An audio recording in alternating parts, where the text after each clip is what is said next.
بسم الله الرحمن الرحيم. يا أيها الذين آمنوا لا تقولوا راعنا وقولوا انظرنا واسمعوا وللكافرين عذاب أليم.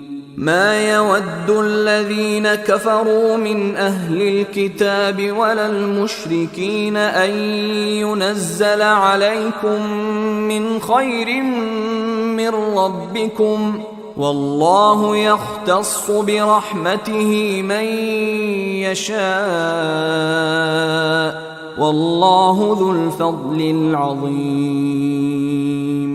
ما ننسخ من آية أو ننسها نأت بخير منها أو مثلها. ألم تعلم أن الله على كل شيء قدير؟ ألم تعلم أن الله له ملك السماوات والأرض وما لكم من دون الله من ولي ولا نصير؟ أم تريدون أن تسألوا رسولكم كما سئل موسى من قبل؟ ومن يتبدل الكفر بالإيمان فقد ضل سواء السبيل.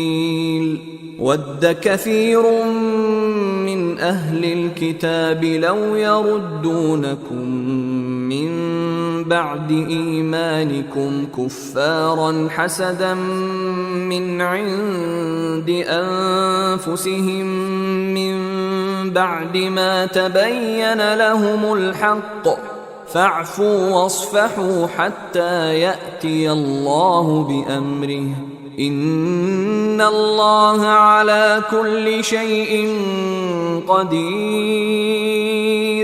وأقيموا الصلاة وآتوا الزكاة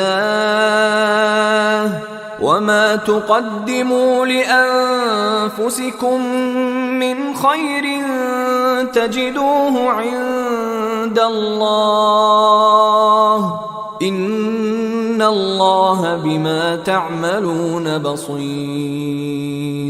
وقالوا لن يدخل الجنة إلا من كان هودا أو نصارى، تلك أمانيهم، قل هاتوا برهانكم إن كنتم صادقين. بلى من أسلم وجهه لله وهو محسن فله أجره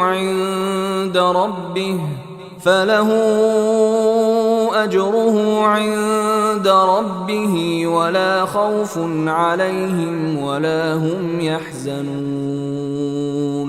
وقالت اليهود ليست النصارى على شيء وقالت النصارى ليست اليهود على شيء وهم يتلون الكتاب، كذلك قال الذين لا يعلمون مثل قولهم، فالله يحكم بينهم يوم القيامة فيما كانوا فيه يختلفون.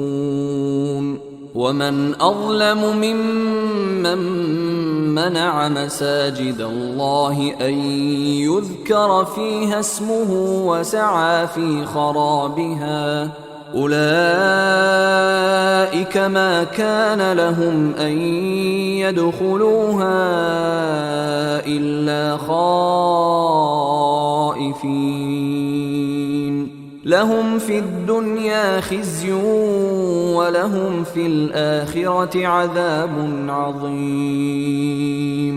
ولله المشرق والمغرب، فأينما تولوا فثم وجه الله،